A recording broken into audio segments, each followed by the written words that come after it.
ونتوكل عليه ونعوذ بالله من شرور انفسنا من سيئات اعمالنا من يهد الله فلا مضل له ومن يضلل فلا هادي له واشهد ان لا اله الا الله وحده لا شريك له واشهد ان محمدا عبده ورسوله اما بعد لقد قال الله تعالى في محكم التنزيل عليم الفرقان المجيد أعوذ بالله من الشيطان الرجيم بسم الله الرحمن الرحيم يا أيها الناس اتقوا ربكم الذي خلقكم من نفس واحدة وخلق منها زوجها فبث منهما رجالا كثيرا ونساء واتقوا الله الذي تساءلون به والأرحام إن الله كان عليكم رقيبا يا أيها الذين آمنوا اتقوا الله وقولوا قولا سديدا ويصلح لكم أعمالكم ويغفر لكم ذنوبكم ومن يطع الله ورسوله فقد فاز فوزا عظيما يا أيها الذين آمنوا اتقوا الله حق تقاته ولا تموتن إلا وأنتم مسلمون اللهم صل على محمد وعلى آل محمد كما صليت على إبراهيم وعلى آل إبراهيم إنك حميد مجيد اللهم بارك على محمد وعلى آل محمد كما باركت على إبراهيم وعلى آل إبراهيم إنك حميد مجيد அளப்பெரும் கருணையாளன் அல்லாஹ்வினை போற்றி நாம புகழ்ந்தவனாக இந்த ஜும்மாவின் உரையை ஆரம்பம் செய்கின்றேன். அன்புக்குரிய அல்லாஹ்வின் நல்லடியார்களே, அருமை சகோதர சகோதரிகளே, அல்லாஹ்வுடைய மாபெரும் கருணையினால் நாம் எல்லாம் ரமலான் மாதத்தை சீரும் சிறப்புமாக கடந்து ஷவ்வாலிலே முதல் ஜும்மாவிலே வீற்றிருக்கின்றோம்.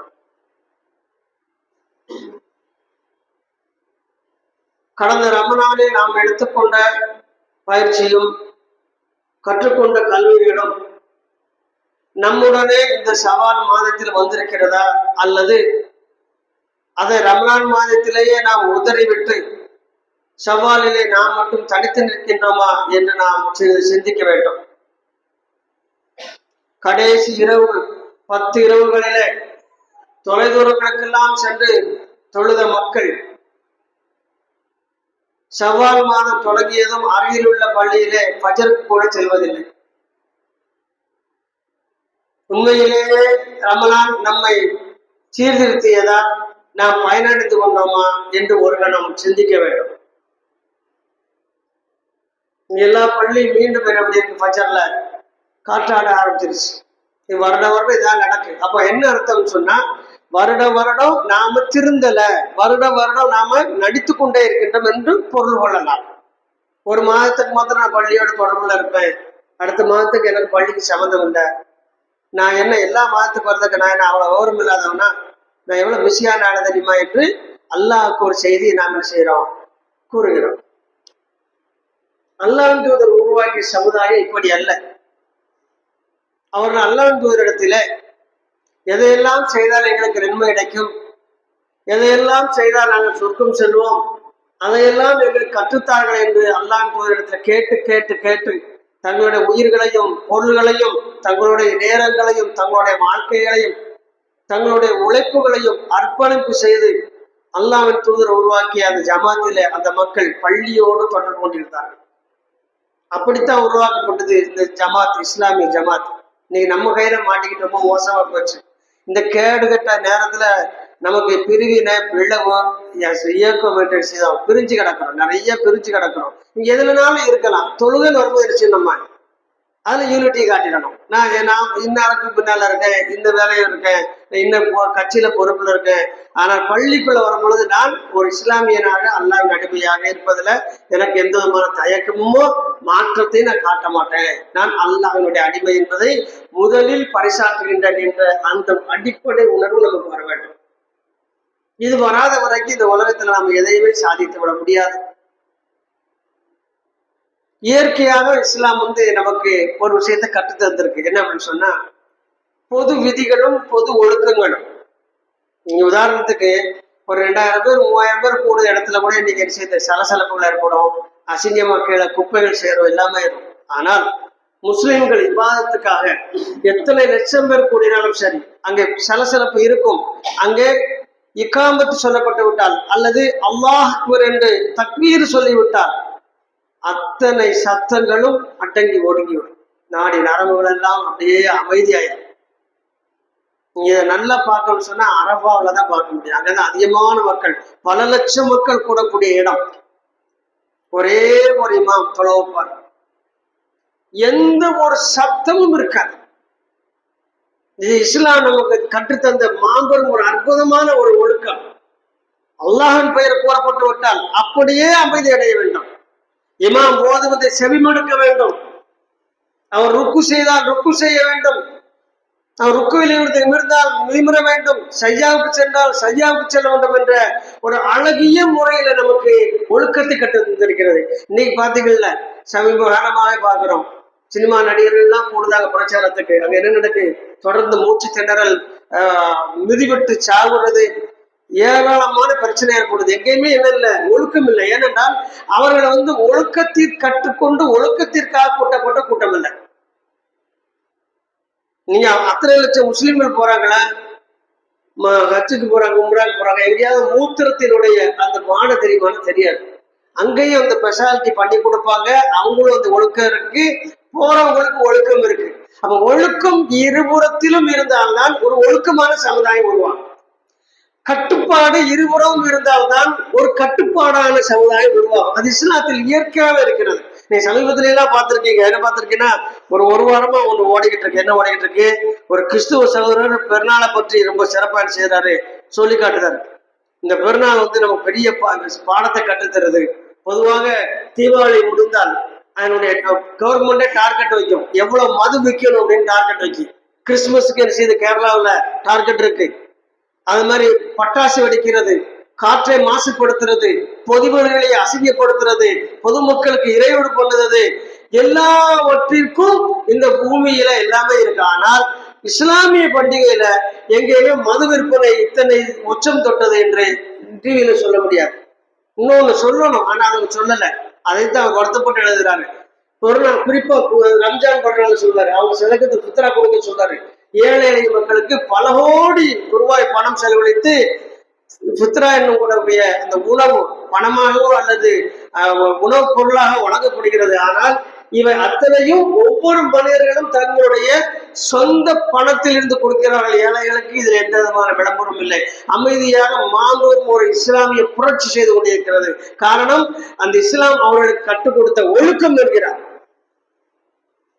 இப்ப நான் ஏன் இதை சுட்டி காட்டுறதை நீங்க வாட்ஸ்அப்ல பார்த்திருப்பீங்க, எல்லாரும் பார்த்திருப்போம். இந்த அளவுக்கு ஒரு உயர்ந்த மார்க்கத்தில் இருக்கக்கூடிய நாம உண்மையிலேயே நம்மளுடைய செயல்பாடுகள் உயர்ந்து நிற்கிறதா? இதைத்தான் நம்ம பார்க்கணும். அல்லாஹ்வுடைய தூதர் காலத்துல போர் நடக்கும்போது கடுமையான பஞ்சம், மக்களுக்கு உண்ணுவதற்கு உணவில்லை. அவன் முதல்ல ஒரு சில போர்கள்ல வெற்றிகளை கொடுத்துக்கிட்டே இருக்காங்களா, அந்த போர் பொருளை பங்கிடுவதில் அவங்களுக்கு சகாபாக்கள் மத்தியில ஒரு தள்ளுமுள்ளு மாதிரி ஒரு பிரச்சனைகள் கிளம்புது. நமக்கு எவ்வளவு கிடைக்கும், என்ன கிடைக்கும் என்பது. ஏனென்றால் அவங்கள்ட்ட எதுவுமே கிடையாது. நம்மள மாதிரிலாம் சொகுசு வாழ்க்கை அவங்க வாழல. உடுத்திய உடை அவ்வளவுதான், மாற்று உடை கிடையாது.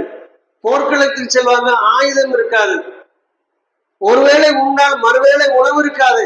அந்த மக்கள் செஞ்சாங்க, ஏதாவது கிடைச்சா நமக்கு வாழ்க்கை வசதி ஏற்படுமே, ஏதாவது சாப்பாடு கிடைக்குமே என்று அவசரப்பட்டாங்க. அப்படி அவசரப்படும் பொழுது அல்லாஹ் என்ன செய்யறான், ஒரு வசனத்தை இறக்குறான். என்ன சொல்றா, எஸ் அலுவலுக்கு அனில் அன்பால். நபியே, உங்களிடத்துல போர் பொருளை பத்தி கேட்கறாங்க, யாருக்கு எப்போ தர போறவங்க, எவ்வளவு தருவாங்க என்று கேட்கிறாங்க. அவங்கள சொல்லுங்க, குல் குல் அன்பால் இல்லாஹி வரசூல ஃபத்தகுல்லாஹ் வஅஸ்லிஹு தாத பைனிக்கும். போர் பொருள் அல்லாஹ்வுக்கும் அல்லாஹ் தூதருக்கும் சொந்தமானு சொல்லிடும். போர் செஞ்சது யாரு? சஹாபாக்கள். ஏழ்மையில அவங்க ரொம்ப வாடி போயிருக்கிறாங்க. அவங்களுக்கு சொல்லக்கூடிய செய்தியை பாருங்க. இன்னைக்கு கட்சியில உரிய மதிப்பு இல்லை, பொறுப்பு இல்லை, கட்சி விட்டு போயிடுவான். அதுக்காக வேண்டி ஏதாவது பொறுப்பு கொடுத்து ஒரு சில பேர் வாயடப்பாங்க.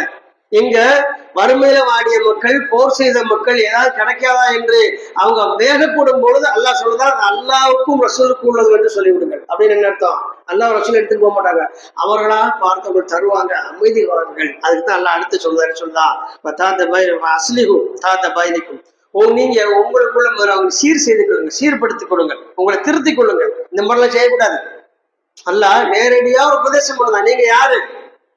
சாதாரணமான இல்ல. நீங்க இந்த மாதிரி செய்யக்கூடாது. நீங்க என்ன பண்ணணும்? அத்தியுல்லாஹ் வ ரசூல இன் குன்தும் முஃமினீன், மூமின்களாக இருந்தால் அல்லாஹ் ரசூல் கட்டுப்படுங்க, உங்களுக்கு எல்லாமே நடக்கும். ரொம்ப மிகப்பெரிய ஒரு எதிர்பார்ப்பு அல்லாஹ் ஒரு சின்ன வசனத்தை கொண்டு செய்யறான், அவர்களை கட்டுக்கு கொண்டு வருகின்றான். இதுதான் இஸ்லாத்தினுடைய தாரக மந்திரம். எல்லா இடத்துலையும் இது போர் பொருளுக்கு மாத்திரம் இல்லை. நான் முதலில் சுட்டி காட்டியது போல தொழுகை நேரம் வந்து விட்டால், தொழுகையில இமாம் எழுந்து விட்டால் எல்லாரும் எழுந்து விடுவார்கள். இமாம் தக்பீர் கூறிவிட்டால் அத்தனை நபர்கள் தக்பீர் கட்டுவார்கள். இதெல்லாம் உலக அதிசயம் என்று இத்து போனதையும் புழுத்துதெல்லாம் உலகத்துல சொல்லிக்கிட்டு இருக்கான். அது நேரம் நிக்குது, சாட்சி நிக்குது, இப்படி இருக்கு அப்படி இருக்கிறான். இப்படி ஒரு அதிசயத்தை நீங்க நிகழ்த்தி காட்ட முடியுமா? பல லட்சம் மக்களுக்கு ஒரே ஒரு மனிதர் கட்டுக்குள் கொண்டு வந்து விடுவார். அவர் அல்ஹம்து ஓதிவிட்டால் ஆமீன் என்ற சத்தம் அத்தனை லட்சம் மக்கள் வாயிலிருந்து வரும், அமைதி அடைவார்கள். அங்கு மக்கள் எண்ணிக்கை முக்கியம் அல்ல.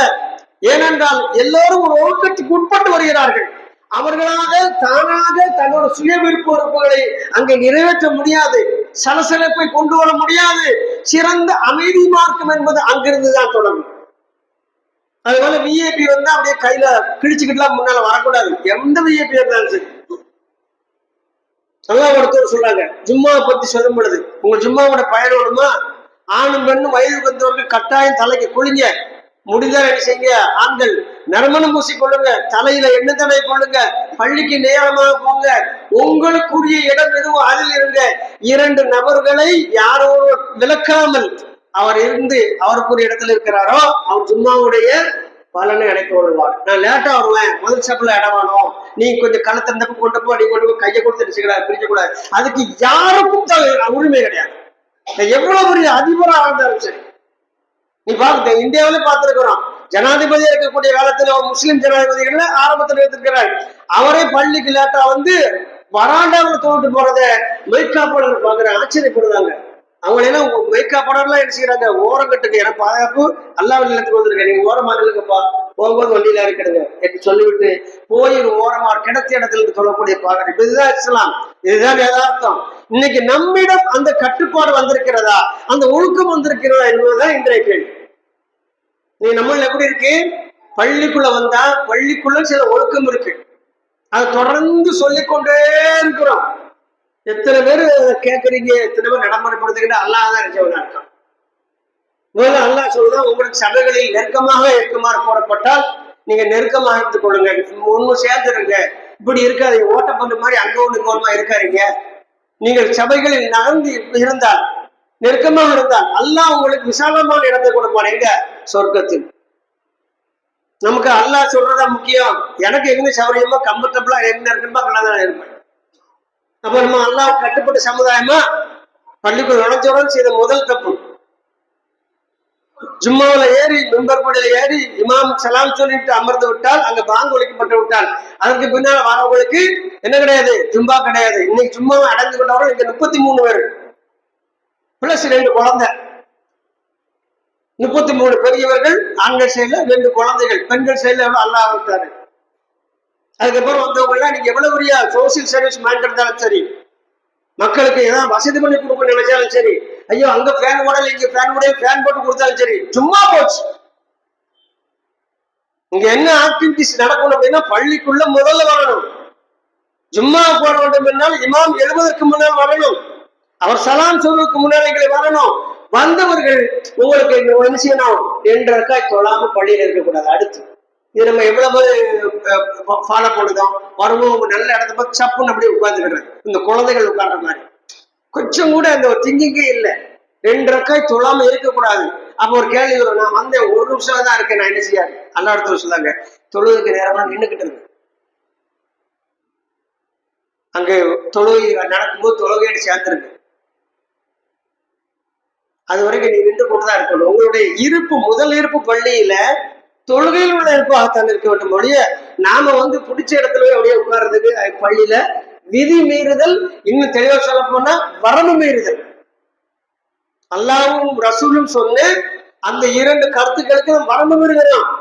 இல்ல நாங்க பள்ளியில வந்து என்ன செய்ய மாட்டோம், சேர்ந்து இருக்க மாட்டோம், இஷ்டம் போல இருக்கணும், அல்லாவுக்கு மாறு செய்யறது. வந்தவுடனே தொழாம பள்ளியில நான் எத்தனை சொன்னா தொழாம இருப்போம் அப்படின்னா அல்லாஹ் தூதருக்கு மாறு செய்தது. அத்தியுல்லாஹ ரசூல இன் குன்தும் மூமினூன், நீங்கள் மூமின்களாக இருந்தால் அல்லாஹ்வுக்கும் அல்லாஹ் தூதருக்கும் நீங்க செய்யுங்க, கட்டுப்படுங்கள். கட்டளையிட்டு விட்டால் கட்டுப்படுங்கள். அதெல்லாம் குர்ஆன் வசனம். எங்களுக்கு சுத்தமா நம்ம கேட்க மாட்டோம், எங்க இஷ்டத்துக்கு தான் பள்ளிக்குள்ள வருவோம் போவோம் என்று இருந்தால் நாம் மூமின் இல்லை என்பதை பிரகடனப்படுத்துகிறோம். அல்லாஹ்வுக்கு ரசூலுக்கும் கட்டுப்படவில்லை என்பதை பிரகடனப்படுத்துகின்றோம். மேலும் அல்லாஹ்வின் தூதருக்கும் அல்லாஹ்வுக்கும் அவருடைய கருத்துக்கு அவருடைய கட்டளைக்கு நாங்கள் மாறு செய்வோம் என்ற செய்தியை நாங்கள் செய்தங்க பிரகடனப்படுத்துகின்றோம். அப்ப அல்லாஹ்வுடைய வெற்றி, அல்லாஹ்வுடைய உதவி நமக்கு எப்படி கிடைக்கும்? அந்த ரப்புட்ட தானே கையேந்திரம். அவன் சொன்னதை கேட்காமல் வரம்பு மீறி விட்டு அவனிடமே கையேந்துறாம கொஞ்சமாவது நமக்கு ஒரு அறிவு சார்ந்த விஷயமா அல்லாஹ் சொல்றது கட்டுப்பட மாட்டோம், அல்லாஹ் சொல்றது கட்டுப்பட மாட்டேன், ஆனா நான் அல்லாஹ்ட்ட பிரார்த்திப்பேன், எனக்கு என்னமெல்லாம் வேலைன்னு செய்வேன், லிஸ்ட் கொடுப்பேன்னு சொன்னா அப்ப அந்த ரப்பிடம் நீங்கள் எந்த மாதிரி உறவை வைத்துக் கொண்டு இருக்கின்றீர்கள் சிந்திக்கணுமா வேண்டாமா? சிந்திக்கணும் தானே. அப்படி சிந்திக்காத அளவுக்கு நாம் நடந்து கொண்டால் நம்மளுடைய விவாதத்துக்கள் எல்லாம் கேள்விக்குரியாது. நீங்க அல்லாஹ்வுடைய தூதர் ஒரு தொழுகை முறை கற்று தந்திருக்கிறாங்க. அல்லாஹ்வுடைய தூதர் ஒரு தொழுகை முறை கற்று தந்திருக்கிறாங்க. இன்னைக்கு நாம எல்லாருமே ஒரே மாதிரி தொழுகிறோமா? சரி, குறைஞ்சபட்சம் 2-3 மாடல்லையா தொழுகிறோமா? இல்ல. யாருக்கு என்ன தோணுதோ அதான் சரி.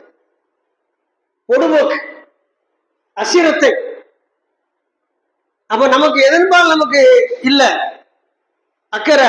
எனக்கு என்னுடைய இபாதத் அல்லாஹ்விடத்துல ஏற்றுக்கொள்ளப்பட வேண்டும், அதன் மூலம் எனக்கு நன்மை கிடைக்க வேண்டும். அல்லாஹ் சொல்லுதான், நீங்க அல்லாஹ்வை நெருங்க வேண்டுமா, நீங்கள் வணக்க வழிபாடுகள் மூலம் அல்லாஹ்வை நெருங்கிக் கொள்ளுங்கள். அல்லாஹ் சொல்லித்தார். சூரத்துல் நிசாவில் வரக்கூடிய வசனம். வணக்க வழிபாடுகள் மூலமாக அல்லாஹ்வை நெருங்கிக் கொள்ளுங்கள். அப்ப வணக்க வழிபாடுகள் என்ன என்பதை அல்லாஹ்வும் அல்லாஹ் தூதர் கற்றுத்தந்தது போல செய்யணுமா, நாம இஷ்டத்துக்கு செய்யணும். எனக்கு இன்னொரு விஷயம் நல்லா விளக்கி எடுங்க. இஸ்லாத்துல ஒரு விஷயம் பரவலா சொல்லப்பட மாட்டாங்க. ஜில்சிலா என்ற ஒரு வார்த்தை உண்டு. ஜில்சிலா என்று சொன்னால் ஒரு விஷயம் எங்க தொடங்குதோ அது அங்கு இருந்து எங்கிருந்து அந்த செய்தி ஆரம்பத்தை தொடங்க அது வரைக்குள்ள ஒரு தொடர்பு. இது ரொம்ப மிக முக்கியமாக மிக தலை சிறந்த இமாம்கள் இந்த அளவு இருக்கக்கூடிய மக்காவிலும் மதீனாவிலும் ஏனைய இமாம்கள் அவங்க பின்பற்றக்கூடிய ஒரு செய்தி என்ன தெரியுமா? அந்த சில்சிலா என்பது நான் ஒரு இபாதத் செய்கிறேன். அந்த இபாதத்தை நானா எனக்கு தெரியுமா? எனக்கு யாரும் சொல்லி தந்தாலும் செஞ்சிருப்பாங்க. எல்லாரும் ஒருத்தானே, யாருக்குமே நமக்கு சுயமா தெரியாது.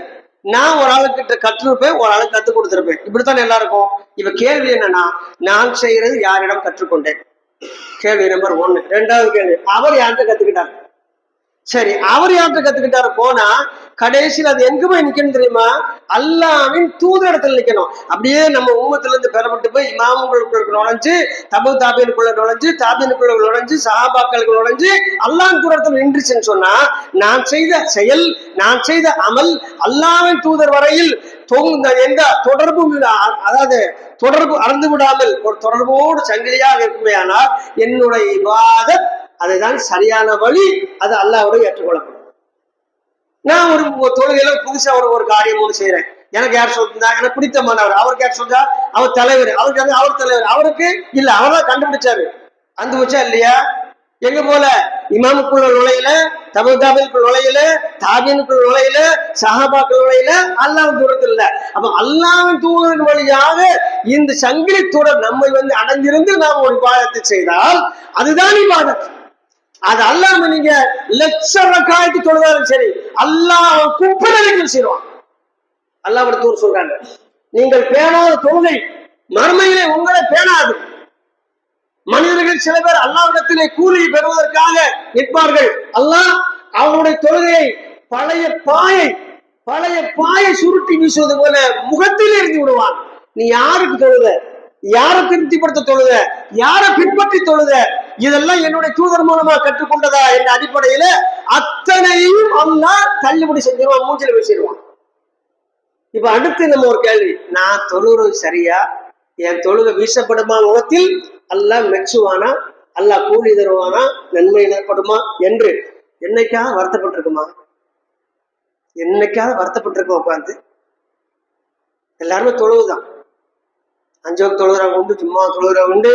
எப்படியோ ஒரு தொழுகையில் இருக்கக்கூடிய மக்கள் நாம் ஒரு நல்ல அமல்கள் செய்துவிட்டு அல்லாஹ்வினால் இது ஏற்றுக்கொள்ளப்படுமா, எனக்கு நற்கூலி கிடைக்குமா என்ற ஒரே ஒரு நாள் ஒரு தடவை சிந்தித்தா நம்ம சரியாயிரும். அதுதான் அல்லாஹ் சொன்னான், பத்தக்குள்ளாக அஸ்லி தாத்த பயணிக்கும் என் குந்து முக்மினின் அத்தியுல்லா அரசு. முக்கியமான விஷயம், நீங்க உங்களுக்குள்ள நீங்க ஒரு சீர்திருத்தம் செய்யக்கூடிய காரியங்களை சீர்திருத்துங்க. அல்லாவுக்கும் அல்லாவுக்கு ஒரு கட்டுப்பட்டு செய்திக்கலான்னு பாருங்க. இதுதான் உங்களுக்கு வெற்றி அளிக்கும் என்று அல்லாஹ் சொல்லக்கூடிய உபதேசம் இல்லையா? நீ நாம அப்படி இருக்கிறோமோ? இந்த சீர்திருத்தம் தான் நம்ம அல்லாஹ்விடத்துல கொண்டு சேர்க்கும். அது அல்லாமல் நாம் எவ்வளவு பெரிய காரியங்கள் செய்தாலும் அல்லாஹ்விடத்துல நாளைக்கு பயனற்றதாக போய்விடும் என்பதை மீண்டும் மீண்டும் பதிவு செய்ய அன்புக்குரியவரோட அல்லாஹ் நமக்கு செய்திருக்க பேருபகாரம் என்னவென்று சொன்னால், நாம் காபிராக இல்லாமல் மூமினாக முஸ்லிம்களாக இருக்கின்றோம். பெரிய பாக்கியம், உலகத்தில் மிகப்பெரிய பாக்கியம் இதுதான். இது அல்லாம இந்த உலகத்தையே சுருட்டி கொடுத்தாலும் சரி பிரயோஜனமே இல்லை. நம்ம அல்லாஹ் காபிர் என்ற இடத்துல வைத்து பெரிய ஆட்சியை கொடுத்து அதிபராக்கி வைத்து நமுருது போல ஃபிரௌன் போல வைத்திருந்தார் என்று சொன்னால், அல்லது மிகச்சிறந்த சமுதாய தலைவராக இருந்த அபுஜஹலை போல் இருந்தால் என்று சொன்னால், அவங்கள எந்த வசதி குறவும் இல்லை, மிகப்பெரிய செல்வாக்கு படைத்தவர்கள். ஆனால் அல்லாஹ்விடத்துல இழிவுக்குண்டானவர்கள், நரகத்தினுடைய அடித்தட்டுக்கு உண்டானவர்கள். அடித்தட்டுக்கு போறாங்க முனாஃபிக்களும் முஸ்லிம்களும் காவிர்களும் நரகத்தினுடைய அடித்தட்டான 7ஆம் தட்டுக்கு அவங்க இட்டு செல்லப்படுவார்கள். அங்கு வேதனையில் வேதனை, கடும் வேதனை செய்யப்படும். அங்கு அவர்கள் சொல்வதெல்லாம், நாங்கள் ஈமான் கொண்டிருக்க வேண்டுமே, நாங்கள் முஸ்லிமாக இருந்திருக்க வேண்டுமே, எங்களுக்கு செய்தி வந்தது புறக்கணித்தோமே, நாங்கள் எங்களை மாற்றிக் கொண்டிருக்க கூடாது, இந்த நாள் வராது என்று நினைத்தோமே, வந்துவிட்டது என்று கூக்குரலிடுவார்கள், ஒப்பார் வைப்பார்கள். அவர்களுக்கு சொல்லப்படும், மாணவர் சொல்லுவாங்க, நீ வாழும் போது சின்ன விஷயம் தான் நல்லா சொன்னான், அல்லாஹ் ஈமான் ஒழுங்கு தொழுங்க ஜகாத் ஒழுங்கு சொன்னான், அது செய்யாம போது கத்திரிக்கல அனுபவிக்க சொல்லுங்க. கொஞ்சம் நினைச்சு பாருங்க, அல்லாஹ் நம்மள எங்கேயோ போய் காது கேட்காத கண் தெரியாத மரத்துக்கு ஒரு மிருகத்துக்கு முன்னால வணங்கக்கூடியவள அல்லாம நம்ம படைத்த ரப்பு யார் என்று தெரிந்து வணங்கக்கூடிய இடத்துல வச்சிருக்கிறான்னு, இதை விட மிக உயர்ந்த நமக்கு செல்வம் எது? இதை விட உயர்ந்த பாக்கியம் எது? இதை மெச்சி இருக்கின்றோமா, கொண்டாடி இருக்கின்றோமா? இல்ல. அதனாலதான் நம்ம தொழுகையெல்லாம் பொழுதுபோக்கான நம்ம ஈமானோட இருக்கிறதுனால அதை நம்ம பெருசுபடுத்தல, சாதாரணமா நினைக்கிறோம். எப்படின்னு சொன்னா, எப்படி மாற்று மதத்துல இந்து முஸ்லிம் கிறிஸ்டியன் இருக்கிறாங்களோ, பௌத்தர் சீக்கியர் இருக்கிறாங்களோ, சமண வைணவம் இருக்கோ, அதான் நாங்களும் ஒண்ணுன்னு. இது நல்ல மாற்று வழி இல்லை, இது தனி வழி. இதுதான் தனி வழி.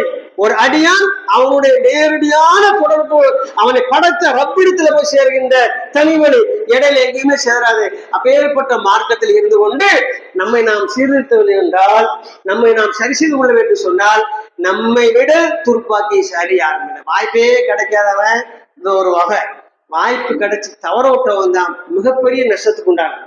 நல்ல வாய்ப்பை கொடுத்தும் அதை தவற விட்டவன் மிகப்பெரிய நஷ்டத்துக்கு உண்டானவன். எனவே அன்புக்குரியவர்களே, அல்லாஹ் நல்லடியார்களே, நாம் இனிவரும் காலங்களிலாவதும் நான் யார் என்று மக்களுக்கு காட்டுவதை விட நான் யார் என்பதை என் ரப்புக்கு காட்டுவேன் என்ற அந்த நிலைமைக்கு நம்மை மாற்றிக்கொள்ள வேண்டும் என்று எனக்கும் உங்களுக்கும் நசீஹத் செய்தவனாக முதல் உரையை நிறைவு செய்கின்றேன். வாஹிர தௌவானா அனில் ஹம்துலில்லாஹி ரப்பில் ஆலமீன். அஸ்ஸலாமு அலைக்கும் வரஹ்மத்துல்லாஹி வபரகாத்துஹு.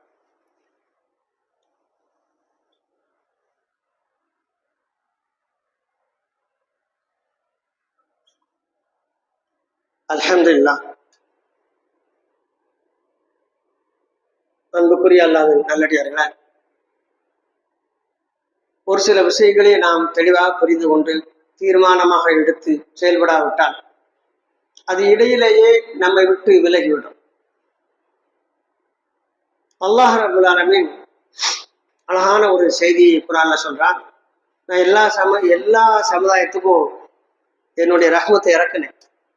ஆனா அதுல யாரு அதை அடைஞ்சவங்க தெரியுமா? யார் தங்களை தாங்களே மாற்றிக்கொண்டு அல்லாஹ்வின் பக்கம் முற்றிலுமாக திரும்பினார்களோ அவர்கள் தான் அடைந்து கொள்வார்கள். அதாவது அல்லாஹ்வோட ரஹ்மத்து பரவி கிடக்கும். அது யாருக்கு கிடைக்கும்? யார் தங்களை திருத்திக் கொண்டு அல்லாஹ்வின் பக்கம் முற்றிலுமாக தங்களுடைய முகத்தை திருப்பிக் கொள்கின்றார்களோ, அல்லாஹ்வை சார்ந்தவர்களாக இருக்கின்றார்களோ, அவர்களுக்கு அல்லாஹ் விதித்த அந்த ரஹ்மத் அடைத்துக் கொள்ளுவார்கள், அவர்கள் அடைத்துக் கொள்வார்கள், அவர்களை சென்றடைந்து விடும் என்று அல்லாஹ் ரப்புல் ஆலமீன் கூறுகின்றார். எவ்வளவு ஒரு விஷயம் பாருங்க. அப்போ ரஹமத் என்பது எனது பரவலாவே இருக்கு. அந்த தகுதியை வளர்த்து கொண்டால் நம்மகிட்ட வந்து சேரும். பணம் எல்லாத்தையும் இருக்கு, எல்லா இடத்துலயும் பணம் இருக்கு. நம்ம நம்ம வியாபாரத்துல வந்து பணம் வந்தா தான் நமக்கு வரும். பக்கத்து கடையில் வியாபாரம் இருந்தா நம்ம கடையில வருமா? வராது. நம்ம எல்லாம் எப்படி அறிவாளினா எல்லாரும் நல்லா இருக்கிறாங்க, நாம கூட்டத்தோடு கூட்டமா எப்படியா இருந்தோம், நாமும் சரியா அப்படிலாம் கிடையாது. நல்லா துல்லியமாக கனவு எடுத்து கொடுக்க, கணக்கு துல்லியமா இருக்கும். இன்னெல்லாம் சரி சாப் அல்லாஹ் மிக துரிதமாக துல்லியமாக கணக்கெடுப்பவன். அதுக்கு ஒரு பெரிய சான்றாக அல்லாஹ் சொல்லி காட்டுதான். 17வது அத்தியாயத்தில் ஒரு வசனம் வரும். கையில ஏடு கொடுத்த உடனே இந்த ஏடு கொடுக்கப்பட்ட மனிதன் முதலில் என்னது சொல்லுவாங்கன்னா ஆச்சரியப்படுவான். என்ன ஆச்சரியப்படுவான் தெரியுமா? நான் செய்ததெல்லாம் எழுதியிருந்தா பரவாயில்ல, திட்டம் போட்டு வச்சிருது இல்லாம எழுதி வச்சிருக்கிறது.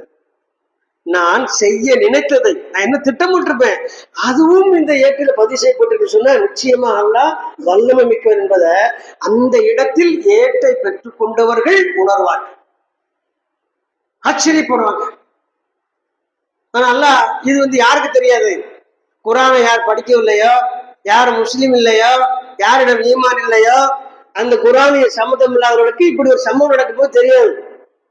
நமக்கு தெரியும் தானே? நமக்கு தெரியுமா தெரியாதா?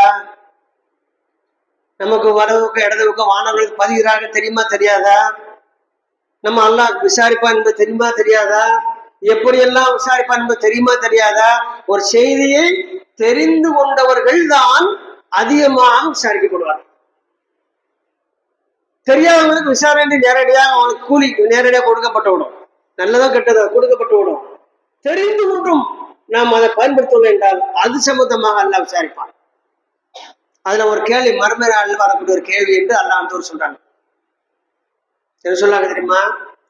பொதுவாகவே நம்ம மரபில 4 கேள்வி 5 கேள்வி சொல்லுவோம். எப்படி நான் எவ்வளவு காலம் வாழ்ந்தோம், எப்படி சம்பாத்தி பண்ணோம், எப்படி செலவு செய்தோம் அப்படின்னு ஒரு 4-5 கேள்வி திரும்ப திரும்ப சொல்லிக்கிட்டே இருப்போம். ஆனா அல்லாஹ் அப்படி இல்லை.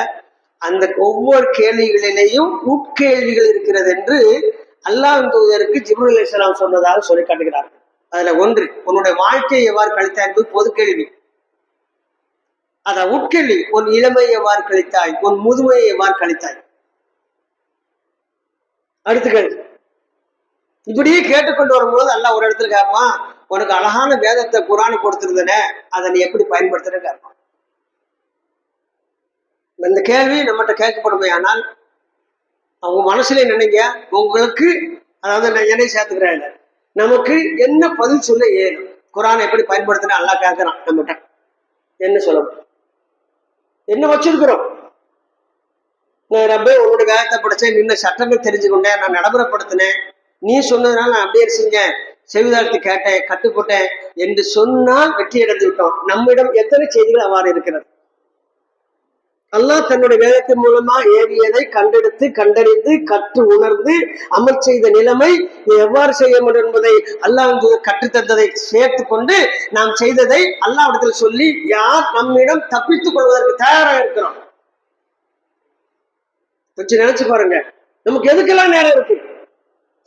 ஒரு 24 மணி நேரத்துல 24 மணி நேரத்துல நமக்கு எதுக்கெல்லாம் நேரம் இருக்குன்னா, நன்மை செய்யக்கூடிய காரியத்தை தவிர அத்தனைக்கு என்ன செய்து நமக்கு நேரம் இருக்கு. முதல்ல நம்மை நாசமாக்கக்கூடிய, நம்மளுடைய அமல்களை அழிக்கக்கூடிய பொய் புறம் இருக்கா இல்லையா? அதுக்கு ஒரு நாளைக்கு எவ்வளவு செலவு செய்யணும்? புறமப்படாத ஒரு நாள் இருக்கா? பொய் சொல்லாத நாள் இருக்கா? புறம் பேசாத நாள் இருக்கா? சொல்லுங்க, கொஞ்சம் சிந்திக்கணும். நாம அதற்கெல்லாம் நேரம் ஒதுக்குகிறோம். ஒரு நாளில பொய் சொல்வதற்கு, புறம் பேசுவதற்கு, பொறாமைப்படுவதற்கு, பிறரை வழிகெடுப்பதற்கு, சூழ்ச்சி செய்வதற்கு, பிறரின் உழைப்பை என்ன நான் உழைத்ததாக காட்டிக் கொள்வதற்கு, அக்கிரம் செய்வதற்கு, அநியாயம் செய்வதற்கு இத்தனையும் செய்து கொண்டு பள்ளியில் வந்து தொழக்கூடிய மக்கள் இருக்கிறாங்க, பள்ளியில் வந்து தொழாத மக்கள் இருக்கிறாங்க. இருவரின் நிலை ஒன்றுதான். அங்க ஒரு நன்மையே சம்பாதிக்கல, இவர் செய்து நன்மை செய்து அழிச்சிருந்தார். அங்க அவரும் விசாரிக்கப்படுவார், இவர் நாளை விசாரணைக்கு நிறுத்தப்படுவார். அவன் முதல்ல ஒரு விஷயம் என்னன்னா, இந்த அஸ்லி சீர்திருத்தம் என்று சொன்னால் என்னவென்று சொன்னால், எதை எவ்வாறு செய்ய வேண்டும், எதை எவ்வாறு செய்தால் அதை நான் தக்க வைத்துக் கொள்ள முடியும், எதை எவ்வாறு நான் செய்தால் என் ரப்பிடம் இருந்து நான் தப்பிக்க முடியும். குன்னத்தில் வரக்கூடிய துவாரம் ஒரு துவாரம் முக்கியமா இருக்கு. அல்லாஹ் இடத்துல கேட்க சொல்றாரு, அல்லாஹ் தூதரே, இறைவா உன்னிடமிருந்து பாதுகாப்பு தேடுகிறேன். பொதுவாக யார்கிட்ட பாதுகாப்பு தேடுவோம்? அது பில்லாகி முன்ன ஷைத்தான ரஜீம். ரசூலுல்லாஹி வித்தியாசம் சொல்லுவாங்க, அல்லாஹ்விடம் இருந்து பாதுகாப்பு தேடுங்க. ஏன் தெரியுமா? அல்லாஹ் நாளைக்கு வருகிற கடுமையா விசாரணை கொண்டு விசாரிப்பான். அல்லாஹ் யாரை துருவி துருவி விசாரித்து விட்டானோ அவன் அவ்வளவுதான் என்றாங்க. அல்லாஹ்வின் தூதரே, அவன் அவ்வளவுதான் என்றால் என்ன? அவன் அழிந்து விட்டான். அவ்வளவு கடுமையான வார்த்தை பாருங்க. அல்லாஹ் நம்மளை அதிகமா விசாரிக்கக்கூடிய இடத்துக்கே நம்மளை கொண்டு வந்துடக்கூடாது. அல்லாஹ்வின் கருணை இருந்தால் அல்லாஹ் அதிகமா விசாரிக்க மாட்டான். அல்லாஹ்வுடைய கருணை பெறுவதற்கு என்ன திட்டம் வைத்திருக்கிறோம்? அந்த பூமியில என்ன செய்திருக்கிறோம்? இன்னைக்கு ஒரு நாள் ஆரம்பிச்சு காலையில இருந்து இன்னைக்கு பாதி நாள் முடிஞ்சு போச்சு. மத்தியானத்துக்கு மேல சாப்பிடுவோம், ரெஸ்ட் எடுப்போம், வேலைக்கு போவோம், கடகடன்னு முடிச்சுக்குவோம். ஒரு நாள் ஓடிடும். ஒரு நாள் உட்கார்ந்து நான் என்னென்ன செய்தேன் எனக்காக, மறுமையில் எதோ என்னோட வரும், என்னுடைய கபரில் எது என்னோட அமரும் என்று என்றாவது ஒரு நாள் சிந்தித்தோமா? இல்ல. அதுக்குதான் அல்லாஹ் சொல்லக்கூடாது. ஒரே ஒரு விஷயத்தை வசனத்தை நான் யாவப்படுத்தி நிறைவு செய்கின்ற உரை என்னன்னா, நாமக்குள்ளாக தழுவு சும்மா கட்டபத்தில் கதை மத்தக்குள்ளா. ஈமான் கொண்டவர்களே, அல்லாஹ் நினைச்சு கொள்ளுங்கள். நீங்கள் ஒவ்வொருவரும் உங்களுக்காக எதை சேர்த்து வைத்திருக்க கணக்கு பார்த்துக் கொள்ளுங்கள். மேலும் நீங்கள் அல்லாஹ்வை அஞ்சிக் கொள்ளுங்கள். இன்னல்லாஹ் கபீர் பிமா தஅமலூன். நிச்சயமாக அல்லாஹ் நீங்கள் செய்வற்றை கண்காணிப்பவராக இருக்கின்றார். தப்ப முடியாது. என்ன அர்த்தம்? கண்காணிப்பவர் இருக்கிறாங்க, வார்த்தை கண்காணிப்புன்னு எடுத்துக்க கூடாது. நம்ம பார்த்துட்டு இருக்கான அப்போ தப்ப முடியாதுன்னு அர்த்தம். பொருள் கொடுக்க வேண்டும் வார்த்தைகளுக்கு. டிரான்ஸ்லேஷன் படிச்சுட்டு காரியம் இல்லை, நம்ம முன்னேற முடியாது. அல்லாஹ் கண்காணிக்க என்ன அர்த்தம்? இப்ப சில பேரை போலீஸ் துறையில இருந்து கண்காணிப்பு உள்ளப்பட்டிருக்கும். அப்படின்னு என்ன அர்த்தம்? அவர் ஒவ்வொரு செயலும் பார்த்துக்கிட்டு இருந்து அவனை எப்படா தூக்கலான்னு இருப்பாங்க. ஒரு குற்றவாளிய அவன் எங்க போறான், போன் சிக்னல் இல்லைன்னா இதான் கண்காணிப்பு நிறைய இருக்கும். இல்ல ஃப்ரீயா விட்டு அவனோட பசங்க மாட்டை வச்சு பிடிக்கிறது, கையும் களமா பிடிக்கிறது, இதுக்கு பேருதான் கண்காணிப்பு. நீ கண்காணிப்பு என்ன வச்சுக்கிட்டோம்? பயணங்களை வச்சு பாக்குதா, இப்படியே சீன் பாக்குறதா? அல்லாஹ் நிறைய இடங்கள்ல சொல்றான். அல்லாஹ் உங்களை உற்று நோக்கி கொண்டிருக்கின்றான். அல்லாஹ் உங்களோட இதயத்தில் உள்ளதை அறிவான். அல்லாஹ் உங்களை தீவிரமாக கணக்கெடுப்பான். அல்லாஹ் கடுமையான வேதனை கொண்டு வேதனை செய்வான். அல்லாஹ் உங்களை விசாரணை செய்வான் என்று ஏராளமான செய்திகள் இருக்க, அதெல்லாம் நம்மை உழுக்கவில்லையா, நம் இதயத்தை பிழியவில்லையா, இறை எச்சத்தை உண்டாக்கவில்லையா என்று சொன்னால் நாம் உண்மையிலேயே அல்லாஹ்வுக்கு ஈமான் கொண்டது எந்த அளவுக்கு சாத்தியம் என்பதை நாம் நம்மை ஒவ்வொருவரும் அடுத்தவங்களை சொல்ல விட நான் என்னை பார்க்க வேண்டும், நீ உங்களை பார்த்துக் கொள்ள வேண்டும். எல்லாம் அல்லாஹ் ரப்பல் ஆலமீன் வரும் காலங்களிலாவது அல்லாஹ்வுக்கு அஞ்சியவர்களாக, என் ரப்புக்கு நான் அஞ்சியவனாக இருக்கின்றேன், அவன் என்னை கேள்வி கேட்பான், என்னை விசாரிப்பான் என்பதை நான் அஞ்சியவனாக இருக்கின்றேன். எனவே என்னால் இயன்ற அளவு நான் அமல செய்து அல்லாஹ்வுடைய திருப்திக்காக வாழ்ந்து என்னுடைய மரணம் அல்லாஹ்வுடைய திருப்பொருத்தத்தை அடைந்த மரணமாக இருக்க வேண்டும். என்னுடைய ரூ வாங்கப்படும் பொழுது சலாம் சொல்லி என்னுடைய ரூவை வெளியேற்றக்கூடிய அந்த சிறப்பு மிக்க தருணம் எனக்கு கிடைக்க வேண்டும் என்று நம்மில் அதற்கு முயற்சி செய்யாதவரை, திட்டமிடாதவரை நிச்சயமாக நஷ்டப்பட்டு விடும் என்பதை மீண்டும் மீண்டும் உறுதி செய்து நிறைவு செய்கின்றேன். வாஹிர் தௌவானா அல்ஹம்துலில்லாஹி ரப்பில் ஆலமீன். அஸ்ஸலாமு அலைக்கும் வரஹ்மத்துல்லாஹி வபரகாத்துஹு.